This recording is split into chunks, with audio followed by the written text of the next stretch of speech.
السلام علیکم ویورز، امید کرتا ہوں کہ آپ سب خیریت سے ہوں گے۔ دوستوں، آج میں حاضر ہوا ہوں اپنی ایک اور نئی ویڈیو کے ساتھ، اور آج ہم بات کرنے والے ہیں ایک اور نئی عظیم پختون جنگجو شخصیت کے بارے میں۔ وہ شخصیت جس نے بغیر انٹرنیٹ کے، بغیر کمپیوٹر کے، بغیر بجلی کے، ان نے 260 کتابیں اور 45,000 شاعریاں لکھی۔ ان کی شادیوں اور بیٹیوں کے بارے میں تو نہیں پتا، لیکن ان کے 52 بیٹے تھے۔ ان کے بارے میں علامہ اقبال نے بھی اپنی شاعریوں میں ذکر کیا۔ تو جی ہاں دوستوں، آج ہم بات کرنے والے ہیں خوشحال خان خٹک کے بارے میں۔ تو چلیے دوستوں، ان کے بارے میں ڈیٹیل میں بات کرتے ہیں۔ فرینڈز، خوشحال خان خٹک کی پیدائش جون 1613 میں نوشہرہ خیبر پختونخوا میں ہوئی، اور ان کی وفات 20 فروری 1689 میں خیبر پختونخوا میں ہوئی۔ خوشحال خان خٹک، جسے خوشحال بابا کے نام سے بھی جانا جاتا ہے، 17ویں صدی کے پشتون شاعر، سردار اور جنگجو تھے۔ خوشحال خان نے اپنی زندگی کے بیشتر حصے میں مغل سلطنت کی پشتون جنگجوؤں سے حفاظت کی۔ اپنی قبائلی سرداروں سے نکالے جانے اور اس کی جگہ اس کے بیٹے کو اس کے مغل اعلی افسران نے لے جانے کے بعد خوشحال خان مغلوں کے خلاف ہو گیا۔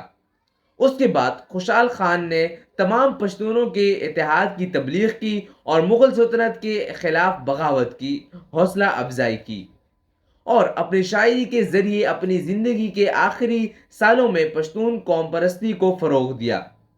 خوشحال خان کی آدھی زندگی مغل شہنشاہ کی خدمت میں گزری، اور اپنے آخری سالوں میں اس نے مغلیہ سلطنت کے خلاف جدوجہد کی، جس کے خیبر پختونخوا اور افغانستان کے پشتونوں کے ساتھ تعلقات میں اتار چڑھاؤ تھا۔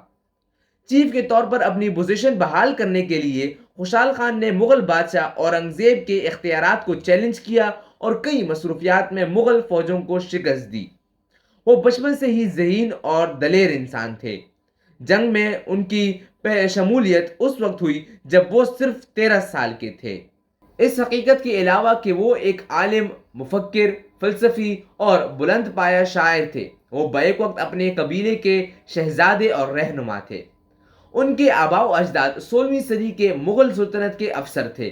اپنے والد شہباز خان خٹک کی وفات کے بعد شہنشاہ شاہ جہاں نے انہیں 1641 میں 28 سال کی عمر میں قبائلی سردار اور منصبدار مقرر کیا۔ خوشحال خان نے صوفی سید کستر گل کی پیروی کی، جنہیں شیخ رحم کر یا کاکا صاحب کے نام سے بھی جانا جاتا ہے، اور اسلامی علوم میں اس کی تربیت کی۔ سید کستر گل کی وفات سے کچھ عرصہ قبل انہوں نے ایک وصیت جاری کی۔ انہوں نے کہا کہ اس دور میں خوشحال خان جیسا پرہیزگار اور نیک کوئی نہیں ہو سکتا۔ میں چاہوں گا کہ وہ مجھے آخری رسومات کا غسل دے، اور اگر اس کے لیے ممکن ہو تو مجھے اپنے ہاتھوں سے دفن کرے۔ خوشحال خان کی شاعری 45,000 سے زائد پر مشتمل ہے۔ بعض مورخین کے مطابق خوشحال خان خٹک کی لکھی گئی کتابوں کی تعداد 260 ہے۔ خوشحال خان کا بیٹا بہرام خان خٹک بھی خوشحال خان کا دشمن تھا۔ وہ قبیلے کا بزرگانہ عہدہ چھیننا چاہتا تھا، اور اپنے ہی والد کو قتل کرنے کے لیے مغلوں سے ہاتھ ملایا۔ بہرام خان سے نفرت خوشحال خان خٹک کی شاعری سے بھی ظاہر ہوتا ہے۔ اور پھر خوشحال خان خٹک کا انتقال 76 سال کی عمر میں 20 فروری 1689 کو ہوا۔ کے لیے شکریہ دوستوں، ملتے ہیں اگلی ویڈیو میں، تب تک کے لیے اللہ حافظ۔